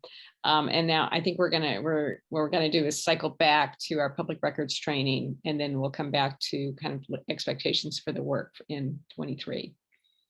So Dana, you're still with us. I see. I am. I'm still here. Thank you. So, okay, let's talk about public records. Next, let's go to the next slide, please. All right, so we've just talked about OPMA, which is open public meetings. And so now we're going to talk about the other one, which is open public records. Again, these are our two big transparency laws, or sunshine laws as they're known. And I just want to point out that the Public Records Act also has that same language that I read to you earlier, that the people of this state do not yield their sovereignty to the agencies that serve them, right? It's a broad declaration of policy that government is open and that the citizenry have access to the work that we are doing on their behalf. This also has, there's a note specifically in the construction section of the statute that's very explicitly states that this chapter shall be liberally construed and its exemptions shall be narrowly construed to promote this public policy and to assure the public interest will be fully protected. So we'll go into this knowing that the Public Records Act is written very specifically in a way to keep government actions and records open to the public. Next slide. Here we go. There's just a little bit of history on the two acts. Both were passed in the early 70s. Open public records applies to all agencies and state and local governments. So while OPMA does not explicitly apply to this committee, it absolutely applies to the work, the Public Records Act absolutely applies to the work of this committee and any records that are generated by this committee in its work. Next slide. It's just like a fun little picture cartoon of all of the different ways your public records might appear. So we'll get into this in detail. Next slide. So again, the touchstone is that public records of government agencies are presumed open. Anything that is not exempt from disclosure must be disclosed when it is requested. Now, while there are a host of exemptions, those exemptions, like we said, are narrowly construed. So that means, you really only apply the exemptions in sort of the narrowest way possible, and my philosophy has always been sort of when in doubt, hand it out. The location of your records does not matter. So public records are public records, whether they are on your computer or in your filing cabinet or in your car or on your personal device. It does not matter where they are. There's no moving a public record to a different location and saying, whoops, no longer public. And public records must all be retained pursuant to the records retention statutes. We don't have time to go into that, but hopefully we can make sure somebody gets you all good information about which part of the records retention statutes apply, and you can learn which of your records need to be retained and which can be deleted or disposed of and on what schedules. Next slide. So public records are state property. They are not your records, even if you created them, and even if they're, like as an attorney, something I create might be my work product, but it's not really mine. It is the state of Washington's. So they're not yours, even if they're on your personal server or your personal device. And, you know, most of the time when we give these trainings, it's to other public employees. But in this case, I was trying to listen as we did introductions and hear how many of you are state employees. It sounds like we have a few, but most of you are not. So you'll want to bear in mind that any records that you generate as part of your work here are going to be state records, even though they may be on the server at the nonprofit that you work for. So regardless of where you keep them on what sort of server, just bear in mind that those are still state records and you'll want to manage them accordingly. Okay, next slide. So a public record, the definition of a record is really, really broad, very broad. It is any writing. And then our next slide will go into the definition of a writing. So it's any writing that contains information that relates to the conduct of government or the performance of a governmental function or proprietary function that is prepared, owned, used, or retained. So notice those are all different things, right? So you might have a record, like a report that you didn't prepare, and you maybe never even used it, but for whatever reason you received it and you've retained it, right? And if you've retained it, that is a public record. Sticky notes, right, is a record that gets retained. Sometimes you put a sticky note on something, that is its own separate and individual public record. So regardless of its physical form or characteristics, right? So this is just trying to drive home the point of just how broad the definition of public records are. Next slide. So a writing is handwriting and typewriting. And I mean, I could go through and list all of the things that are written here in the statute. You know, photographing, any other means of recording any form of communication. So that's your voicemails. It's the metadata on records, right? So if you have a draft and you've done all of your track changes, and then there's the metadata that's attached to various drafts, that is a public record, even if you never even see it or look at it or even aren't really aware it's there. If it's there and it's a writing, it is a public record. And honestly, I've never been able to think of something that would not fall, that is generated in the course of your work, that would not fall under the definition of a writing. So very broadly defined.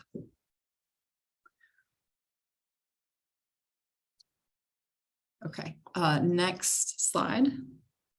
Okay, so this is a flow chart, sort of like a public record disclosure flow chart. Don't get into the weeds on this. I just sort of wanted to give you a sense of, there are some exemptions. You can go through a whole analysis of whether or not something is a record, but invariably most things are records. But then you sort of get into the analysis of whether or not they are disclosable or if they fall into some other exemption. So it can be a complicated process. Unfortunately, we have HCA, your administrating agency, does have a public disclosure unit that will be of great assistance when these issues come up. So let's go to the next slide. So what does the agency need to do? So the agency that is supporting your work for HCA, they have a public disclosure unit. They will maintain, manage, and organize your records. So they are maintaining, managing, organizing all of their records that are within HCA.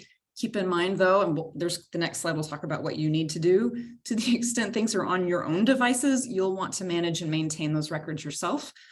But the rest of the records that HCA has, their public disclosure unit will manage them. They will accept and respond to public records requests. All records requests for HCA are processed through their public disclosure unit. If you think you receive a communication from a constituent that looks like a public records request, send it to the public disclosure unit. I'm sure Angela can follow up with you all and make sure you get that email address. And they will process it and make sure that there is a timely response is sent out, and then they will work to gather records. HCA will work and communicate with the requesters. They will search for and gather records, and they're going to review records for exemptions, and they're going to produce records. So what do you need to do? Next slide. So HCA gets, I'm sure, a lot of records requests that may have nothing to do with your work, but if and when HCA gets a records request that is related to your work, the public disclosure unit will field that, and then may contact you and say, hello, committee member, we believe you may have some responsive records. So please do a search of your records and provide what you have. Now, again, because usually when we have this conversation, we're talking with folks that have state computers, right? It's pretty easy to do. And we advise against doing much communication on your own personal devices for this very reason, because you're generating public records on your own personal devices. So to the extent that you're able to, please manage, maintain, and organize your work that you're doing for this committee. As we'll discuss later, when someone makes a complaint about a failure to provide a record, what courts look at is the reasonableness of the search. And so if HCA comes to you and says, Pam, we think you may have responsive records, please conduct a search of your device. If you can say, well, I keep all of my work for the FTAC in this folder, and all of my emails are in this one email address and this one email address only, this is where I searched, then you'll be able to tell the court that you did a reasonable search. So that is one point I would really like to make for those of you that are using personal devices or devices that are not state devices, is to please manage and maintain and organize your records the best you can up front. It will save you a million headaches later if you end up getting a request for something that you have created. For example, at a previous agency that I worked with, one of our elected officials got a request for every email sent or received between a certain period of time to this particular elected, and that person had to search everything, right? Including their personal device. So it absolutely can happen. So let's see.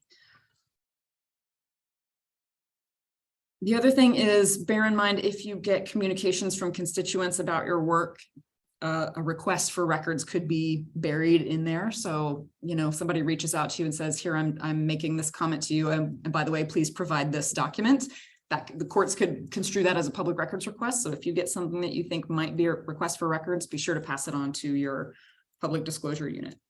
If the public disclosure unit contacts you and says, we think you might have some responsive records, they will give you some instructions on how to do a search and what they're looking for. So you won't be completely in the woods on that. Okay, next slide. So searches, agencies are required to do an adequate search, and they have to be reasonably calculated to uncover responsive records. They have to follow obvious leads to possible locations. And again, here we talk about if public records are on personal devices or accounts or files, those have to be searched. Now, to put you at ease, the agency will not come and search your computer. You will be asked to search your computer or your device yourself. And then you will be required to respond and say, and affirm that you have conducted the search and this is what you found, or that you didn't find anything. So don't worry about somebody at HCA looking through your phone and seeing 8 million pictures of your dog, which is what they would find if they got my phone. And again, the focal point of the judiciary's inquiry in these cases where we've been in, you know, where there's public records litigation is, did the agency do a good, well, beyond good faith, an adequate search? And it's more even than what they found or whether they found all of the records, is did they really do a good search? And so that's really the question for the court is, can an agency explain to the court that what they did was adequate? Next slide. Again, driving home the use of personal devices, because I know this is really unusual. I'll usually just reminding people not to use their personal devices, but I imagine in this case, many of you are just going to have to. So just be careful and keep your work for this commission siloed or segregated and organized as best you can so that you can find it if you're ever asked to search for it. Next slide. Privacy. Something also to be aware of is there is no general privacy exemption in the Public Records Act. There are several exemptions and other laws that make certain records strictly confidential. So for example, you know, lots of healthcare information is protected. Office of Insurance Commissioner has a lot of other sections in their codes that make records confidential. But, you know, things that are just sort of otherwise embarrassing, but they are at all related to the work you're doing, there's no privacy exemption. So just keep that in mind. You know, if you write an email during your work on the commission, make sure that it would be acceptable to you for it to be on the front page above, you know, above the fold. in the newspaper, right? So the standard for whether or not a privacy exemption applies is that it would be highly offensive to the reasonable person and not of legitimate concern to the public. And it's a very high bar, and courts have applied it in very few instances. So I don't want anybody to have a sense of complacency and think that, oh, well, this is private, right? Of course it's not disclosable. A lot more is disclosable than you might think. Okay, next slide. And exemptions. The exemptions, an exemption for a record being disclosed must be in law. So it cannot be based upon your belief that it should be confidential, the fact that you promised somebody it should be confidential.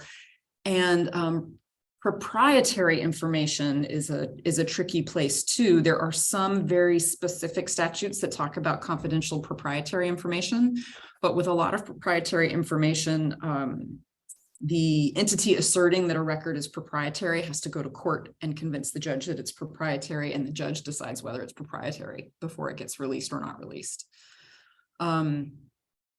So just keep that in mind. Those exemptions are narrowly construed. They must be in the law. And then when providing records and anything that the agency exempts or like withholds or redacts, they have to do an exemption log. So that is for everything that is redacted, the agency has to give a log that says, page 2, line 4 was redacted for, this part of the code, this exemption, ongoing investigation exemption, or whatever the exemption is. And then requesters can challenge those in court. So keep that in mind as well. Let's see. And then next slide. So Public Records Act in the news, there have been some very large penalties issued by courts for public records failures. And there are, the penalties can be up to $100 per page per day of inappropriately withheld records. So they can be really, really high. Courts will look at mitigating factors when records have been inappropriately withheld. So, if they did an adequate search and just didn't find them all, that's one thing. Or if they purposefully withheld records that they should have given over, then greater penalties will be assessed, right? So courts will balance all of those factors and the specific facts in any one case to determine those fines and penalties, but be aware that they can be very great. Okay, I went as fast as I could to get through all of those. Are there any questions? Any questions? We're stunned into silence, Dana. Yeah, it's a lot. It is a lot. Your work is open to the public, as it should be. Yes. Absolutely, as it should be. Well, thank you so much for your time today and for going through that with us. I really appreciate it. No problem. And I'll follow up with Angela to make sure that we've got any information for your committee members as far as, public disclosure unit and those emails and things like that. Okay, thank you. Great. All right, we are, Liz, we're going to be coming back to you so you can talk to us about the work ahead for 2023. Sure. Oh, Pam, sorry to interrupt. I think Christine has a question. Oh, sorry. I just see your hand now. Sorry. Yeah, I'm so sorry. I couldn't figure out how to raise my hand, and that's why so I just wanted to ask, would it be feasible or advisable to set up like a box site or a SharePoint site for any work that we do so that it's like saved somewhere, so that it's not on individuals' hard drives or something, and then much more accessible in the event of the requirement for a search?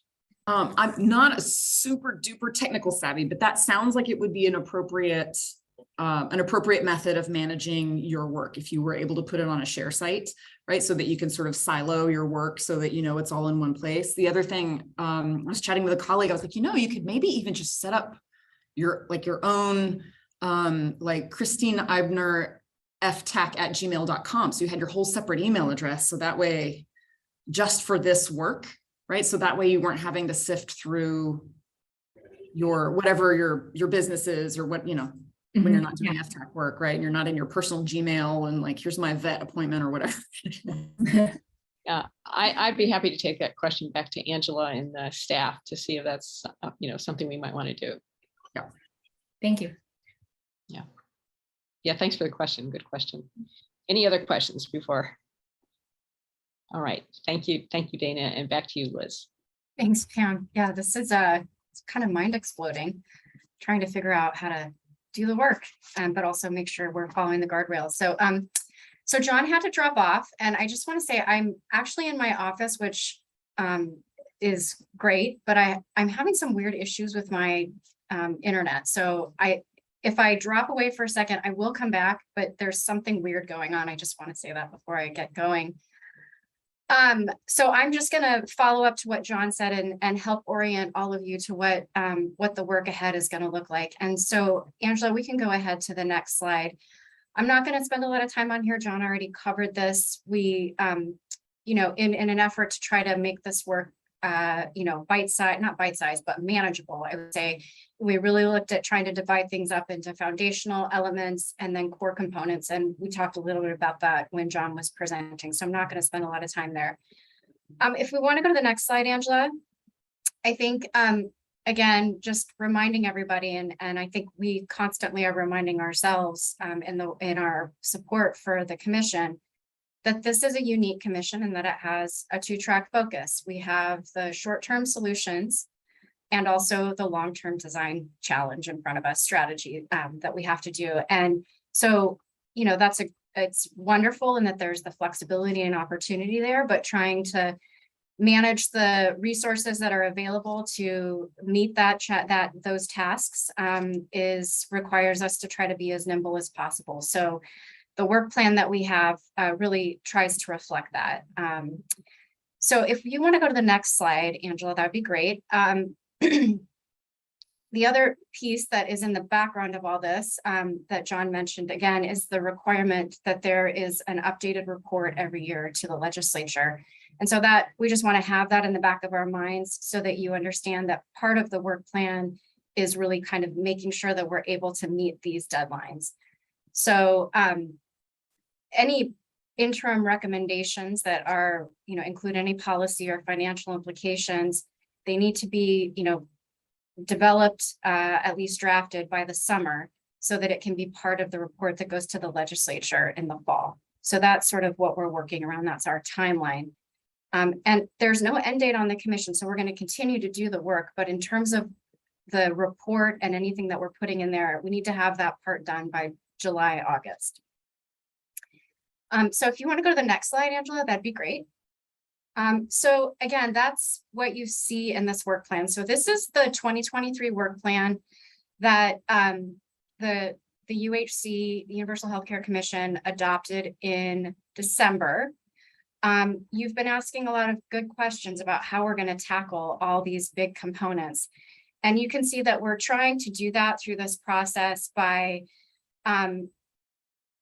digging into some of the specific foundational components, but also looking at the existing programs and break them apart so that we can provide information to the commission on a rolling basis. So I just want to call out that there are three key areas that they are really looking for in terms of information, three questions that they're going to continually be asking about the decisions that they're considering and the information that they're looking for from you. And that is, number one, what is the equity impact of this? What do we know about other states? And also, what do we know about our experience here, but also just taking a landscape. If we're talking about, for example, Medicare, which is the first thing on here. What have other states decided in terms of universal coverage around Medicare? We heard from Oregon in December, but there are other states that are working on this and they may have a different opinion about Medicare. So other states. And then finally, what are some opportunities that might not be the full design, but are the short-term policy steps that we could take in moving forward in that arena? So you'll see that reflected throughout the work plan throughout the year. And it's a back and forth between the FTAC and the commission. And I also just want to say, and Angela, you can go to the next slide because you can look at this later at all the details that are on here. But there was I think the guardrails question, Pam, that you asked, the first meeting of the commission in February, we're going to be spending a little bit more time with the commission, helping them structure and decide, give their direction to you, more than what I just outlined for you. So they approved this work plan. There are a couple of things I just want to mention. In December, we did hear from Oregon, as many folks have mentioned, and one of the areas that the commission spent a lot of time talking about and was excited about what they heard from Oregon was the consumer engagement. And so the commission approved this work plan, but they want to know what more can be done in terms of taking any information or proposals out to consumers. So this work plan does not reflect any changes there yet, but we are working on that, and we'll be talking about it with the commission in February. And also just another caveat that which was on the first slide, actually that's on this slide, that this work plan is again contingent on how fast we're getting our work done. We wanted to not cram things in. We wanted to allow enough time, but also recognize that we have a wealth of expertise with this FTAC, and you all may be able to move things through things quicker than we anticipate. And also there may be additional resources at some point to support the work of the commission for additional meetings that I know we talked about at the December meeting as well. So that's what you see in this work plan. Again, always a 2-track focus and for the meetings, and hopefully being able to propose some interim solutions in the short term that can advance that long-term design goal and vision that the commission has. So Angela, you can go ahead to the next slide. Again, we'll be getting more information from the commission for all of you in the February meeting. One of the other pieces that we'll be talking about we're doing interviews with Universal Healthcare Commission members right now to talk about things that are in flight, opportunities that may be available in terms of transitional solutions, to sort of just get a lay of the land and be able to share that with folks in February and with all of you. And we'll be talking about the priorities in February and bringing it back to all of you. So that is the end of the slides from my perspective. I don't know if there's any questions or feedback. Other questions for Liz?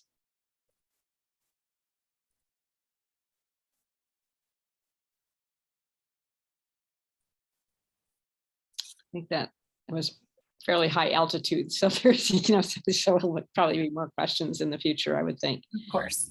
Yeah, last call.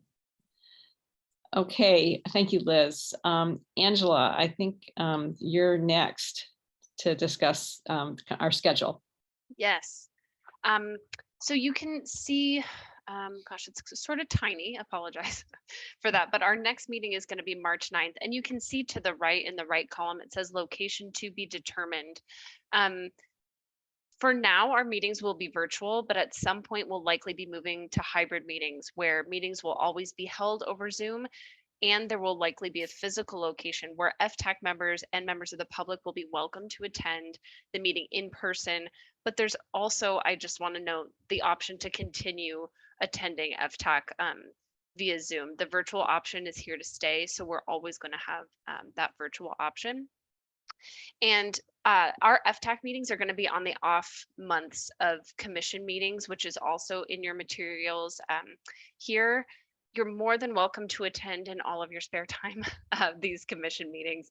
But Pam is going to be the FTAC liaison to the commission, so she'll be able to sort of be that bridge between this committee and the commission and relay information that way. Are there any questions about the meeting schedule before we move on?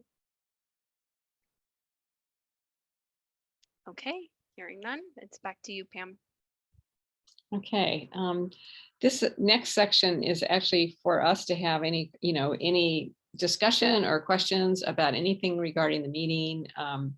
I hope people, there has to be things on your mind being here at your first meeting. So I really hope people will take the opportunity to share or make comments or ask questions.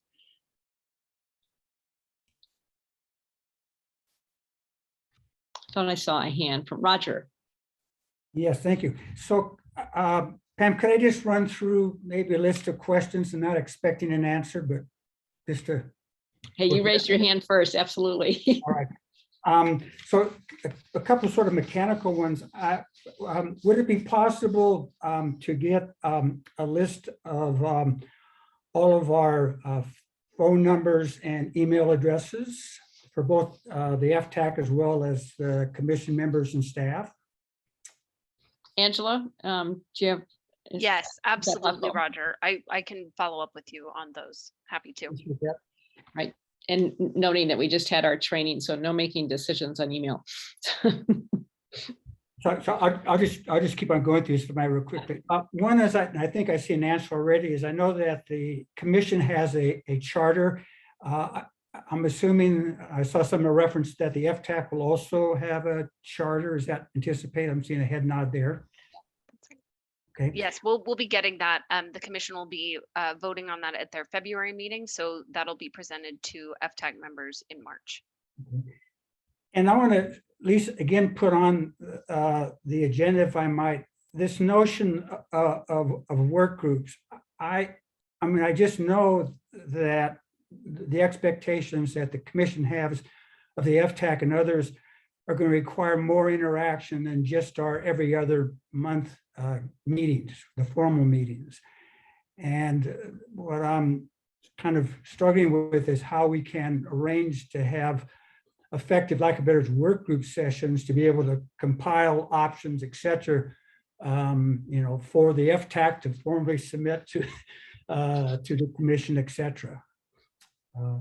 It's just, I want to just re-stress because I think some of us heard the experience again with Oregon, which is a good model for how much you know, time and attention this is going to require of us. Another couple questions and get no answers. Our resources that our work group and likewise the commission may have, and resources in a combination of both staff as well as for example, consultant resources that might otherwise be available. I'm thinking of an example of if we were asked to look at some issues or draw upon some actuarial analysis. I'm assuming it's not expected of us to perform that functionality. That would need to be done through, you know, one or more actuarial firms. We've talked about, you know, I'm sure some modeling we're going to need to do, econometric modeling, and again, resources that would be made available to help us facilitate that on behalf of the commission. So, and it's my understanding that there are dollars that have been made available for the rest of this year, and I suspect there's going to be more dollars made available beginning for next biennium for those efforts. So I guess my question would be is at some point in time getting a feel for the scope of that. Yeah. That being the resources. And I think, Roger, that might also come up situationally as we have a question or a need. And I also think that John and Liz, the consultants, are also kind of, you know, here to help us either provide the consultation or expertise themselves, or help us connect to the expertise. Yeah, and so one last thing, I'll be quiet, Pam. That's a good other response. Is kind of, and maybe it'll come up later. Is how we draw upon, or let's say our FMA folks. I mean, do we go through just the protocol for how that should be handled? Yeah, managed. We can do that. We can figure that out and provide that guidance. And one last thing, I promise I'll leave that. Not at all. Keep going. I'm going to roll here. I just want to re-stress, if I might, and it's been talked about, and I'm just going to kind of call it the vision thing. We're going to be asked to provide some technical assistance and advice back to the commission. And in so doing that, to make that meaningful for ourselves and our work, as well as for the, you know, the work of the commission, I'm just imploring the need to have a conceptual model to work from. And let me just give one example here, if I might. We are going to be asked at some point in time to look at Medicare. And I mean, I understand that, but one of the fundamental questions is, well, we want Medicare. The question is to do what? And so we're going to need to know kind of what that vision is, that what is, before we can talk about issues about, what the state may ask of CMS with respect to Medicare. Yeah, I don't know if Liz or someone wants to respond to that now, because it seems to me that there are three kind of avenues that have been put forward that we keep referring back to. So there are three different points of view about how one could look at approaching this work. Not hearing answer. Okay. We will come back to that. I think that's an important question. Thank you. Are there other questions or comments or reactions to any of the issues that Roger raised?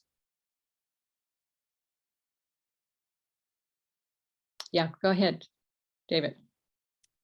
First, I just want to say thanks to you and all the speakers. This was a great overview of what our responsibilities are and what we can expect. And Roger, I appreciate your list of questions. You thought of a lot more logistics than I could have thought of. Pam, I'm curious, or maybe this is for Liz, when I look at the 2 work plan slides, it looks like the commission is taking small steps toward universal health care at some point in the future. What we're being asked to react to are the financial implications or considerations around those small steps. But the question before us in 2023 is not, is there a feasible mechanism to finance universal health care? Is that an accurate impression to draw from what you've shown? Yeah, I think it's really focused on the design elements in 2023. So it's the design elements, thinking about eligibility, for example, and looking at what's currently in, what kind of eligibility, who's going to be eligible for the system, as John explained, but also what is the starting point that we already have in our existing system? Like what would, including Medicare, what would the implications of that be in a long-term design, like in terms of how much it would cost or not cost? And then secondarily, if we're taking the Medicare example, like if the commission says, okay, we want to include Medicare, is there something that can be done in the short term to move that forward before there's the whole system is in place? Does that make sense? I think so. I don't want to get ahead of ourselves. I'm thinking, for example, has anybody taken the number of people in the state of Washington who are estimated to be uninsured, multiplied that by the average cost of Medicaid coverage in the state of Washington, and come up with a dollar amount to say, is this an amount of money that the taxpayers of the state of Washington are, So the Universal Health Care Work Group, which preceded the Universal Health Care Commission, did provide input and into a design that was then run through actuarial analysis to evaluate how much it would cost. And they had 3 different options on the table. One was a single payer, and actually I won't go into all the details about it, but that was done in that work group. And so now what's different about the commission is that was an exercise to understand what would it cost and what would it save under a different model. Now the commission is tasked with really designing that system and going back and looking, okay, do we want to include Medicare? Do we not want to include Medicare? And looking more closely at whether or not that should happen, and getting input from this finance committee about what the implications would be. And then at the same time, after that, then looking at what are things we can do if the commission decides, yes, we do want to include Medicare. Mm-hmm. So that, I think that exercise that you're asking about has been done. And I think once the commission is done making design decisions on those foundational components that we laid out in John's slides, that would then move for an actuarial analysis. And then to understand how much it would cost. And then eventually, probably next year or later, the question about how to pay for it would come up. Okay, I think I understand. Yeah, we don't have the price tag from this commission's design. This commission still has to design the universal system. Once that work is done with the input and advice from all of you over the next year or two, then we would move it forward for actuarial analysis again. Okay. And I think it's worth pointing out that if there are recommendations or policies that you all decide, or I'm sorry, the commission decides would help advance that in the future, that price tag could come down, the big price tag in the long run, because we're slowly making progress towards that through decisions that are being made over time. Okay, I think the essence of what I'm thinking is, if we know offhand the system's going to cost somewhere between, I don't know what the right number is, X $billion and Y $billion, regardless of the specifics of the design and whether Medicare is in or out, who's thinking about the feasibility of mobilizing tax dollars to do that? And it sounds like that's outside the scope of what we're doing. Right now it is. Okay, got it. I don't know, Mandy or Angela, if you want to chime in, but we're not going there right now. Right now, we're just designing. I think that's right, Liz. And a really good question, David. Thanks. Sorry, Angela, just since I have your attention too, I thought there were some great comments by the folks who made public commentary, and they referenced some prior work that I personally am not familiar with. So if there's an opportunity for you or somebody to show us how to access those specific documents, that would be helpful. Absolutely. Happy to do that. Hi, this is Esther. I kind of wanted to jump on what David is talking about here. I mean, obviously this whole transformation is dependent upon money. So from an Indian health service system, we are already, we're supposed to receive healthcare as a prepaid benefit due to the cessation of land. And so when I think about something like universal healthcare, suddenly we're like shifted into the mainstream system for something that we should have had fully funded for all of these years, right? It's never been fully funded. So I think that when I think about where resources are going to come from and how we're going to utilize them, I just want to be mindful that we are actually part of a different system, Indian Health Service system, and that we have special resources that are dedicated to that service. That's not to say that I'm not recognizing that we've been so grossly underfunded that we even, receive less dollars per capita than the prison system. But I just want to make sure that as a group, while we're doing this work, that we remember that we are unique as Native people. Yeah, thank you for that. I think we'll be coming back to that point too as we work through kind of design and obstacles and issues. Roger, did you have another question? I did. I want to follow up with the previous one around financing. One of the challenges we will be facing in this exercise, I think it's self-evident, as we look at options and think about models, I can't help but think behind, maybe it's too long being in the Medicaid program, of how these things are going to be financed and the implications. Let me try an example, if I might, that I think was the exercise again in Oregon, where they're proposing their model, again, a universal coverage, single payer system. The question was, well, who's in? And at first they thought, well, everybody who is a resident of Oregon or who works in Oregon, since in their model, employers would no longer necessarily be offering health insurance through employment. And one of the exercises they went through was to kind of try to estimate that.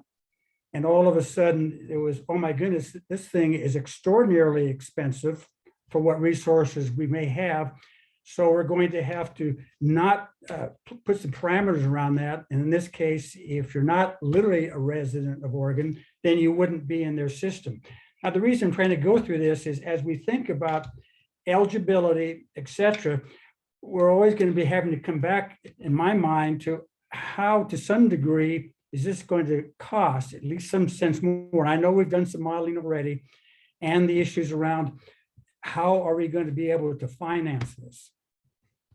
So I guess I'm just saying is that that's going to have to be sitting there as we have these discussions. I think that's why we're here. That's why we're here. Yes. Yes. I just noticed that we are a little over time, Angela. So I'm looking to you to see if probably our norm should be we would wrap up on time, I would think. Yeah, maybe just want to double check that nobody else has any further questions, and then we can wrap up. Yeah.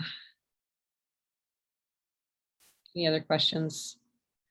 I don't know. I feel like we just opened this great box and all. Yeah, we certainly did. Really interesting questions. And also, I know that there are members of this committee who just have so much knowledge and information that I'm just kind of really anxious to hear from people about their take on these things and their ideas. So that will be month after next that we would get together, but hopefully with more guidance from the commission, the charter, and more information there. And then in the meantime, Angela, you and I can follow up on the administrative questions that people asked.